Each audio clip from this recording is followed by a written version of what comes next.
بسم اللہ الرحمن الرحیم۔ شروع اللہ کے نام سے جو بڑا مہربان نہایت رحم والا ہے۔ سبھی ناظرین کو اسلامک ٹی وی چینل میں دل کی گہرائیوں سے خوش آمدید اور محبتوں بھرا السلام علیکم۔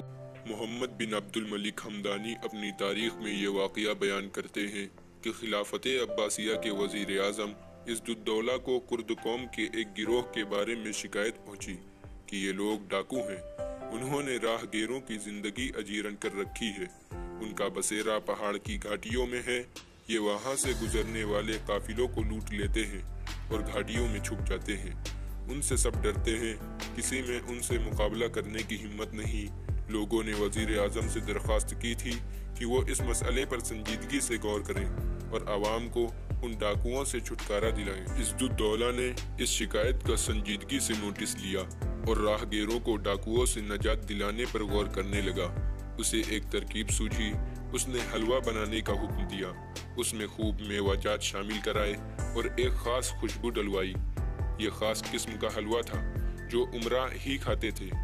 اس نے اپنے ایک خاص آدمی کو حکم دیا کہ وہ چپکے سے اس حلوے میں ایک خطرناک زہر بھی ملا دے تاکہ اسے کھانے والا فوراً مر جائے۔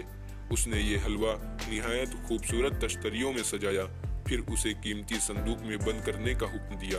اب اس نے ایک سمجھدار تاجر کو بلوایا، اسے اعتماد میں لیا اور کہا کہ فلاں قافلہ روانہ ہو رہا ہے، تم بھی اس میں شامل ہو جاؤ۔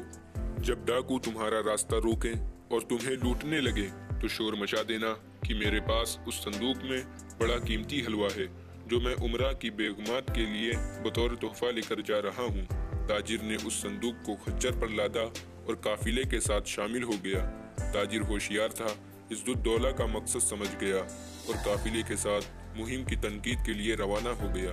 تاجر آگے آگے تھا اور قافلہ اس کے پیچھے پیچھے۔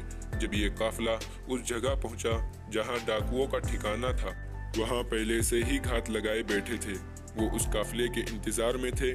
ڈاکو ایک دم گھاٹیوں سے نکلے اور قافلے پر ٹوٹ پڑے، سارا ساز و سامان لوٹ لیا۔ اسی دوران ایک ڈاکو نے اس خچر پر قبضہ کر لیا جس پر حلوہ لدا ہوا تھا۔ تاجر نے شور مچا دیا کہ اس میں امراء کی بیگمات کے لیے حلوہ ہے۔ ڈاکو سامان لوٹ کر پہاڑ پر چڑھ گئے اور غریب مسافر حیران و پریشان کھڑے رہ گئے۔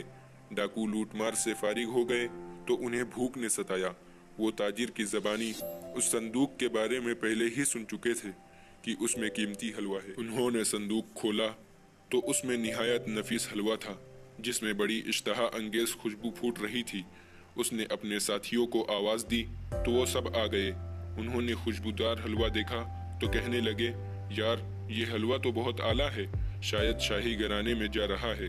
انہوں نے اس سے پہلے کبھی اتنا عمدہ حلوہ نہیں دیکھا تھا، چنانچہ وہ حلوے پر ٹوٹ پڑے اور مزے لے لے کر کھانے لگے۔